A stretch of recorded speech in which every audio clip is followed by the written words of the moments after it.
Congress party Peddapalli MP అభ్యర్థి గడ్డం వంశీకృష్ణను అత్యధిక మెజార్టీతో గెలిపించుకోవాలని మల్హల్ మండల కాంగ్రెస్ నాయకులు పిలుపునిచ్చారు.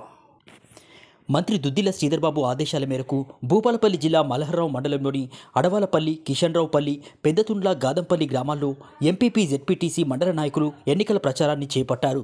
చెరువులో ఉపాధి హామీ కూలి పనిచేస్తున్న ప్రజల దగ్గరకు వెళ్లి పార్లమెంట్ ఎన్నికల్లో కాంగ్రెస్ పార్టీకి ఓటు వేయాలని కోరారు. ఈ కార్యక్రమంలో నాయకులు, కార్యకర్తలు పాల్గొన్నారు. ఇచ్చిన ప్రకారం మీరు మాట ఇచ్చినాం, మీరు కూడా మాకు మాట ఇచ్చిండ్రు. అదే విధంగా కాంగ్రెస్ పార్టీకి భారీగా ఓట్లేసిండ్రు. శ్రీధర్బాబు గెలిచిండు, కాంగ్రెస్ ప్రభుత్వం వచ్చింది.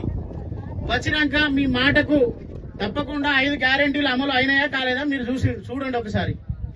ఎలక్షన్లలో మీ అందరి ఆశీర్వదించారు.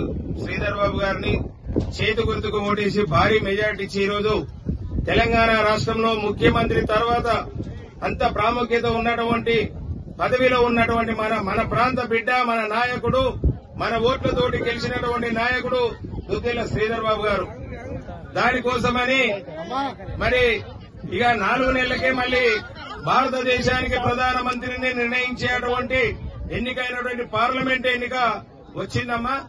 ఎలాంటి ఒక రైతుకు లోన్ ఇవ్వాలంటే పాస్బుక్ అడుగుతారు, ఓ ఇల్లు కట్టడానికి లోన్ కావాలంటే ఇల్లు మ్యాట్గా చేసుకుంటారు.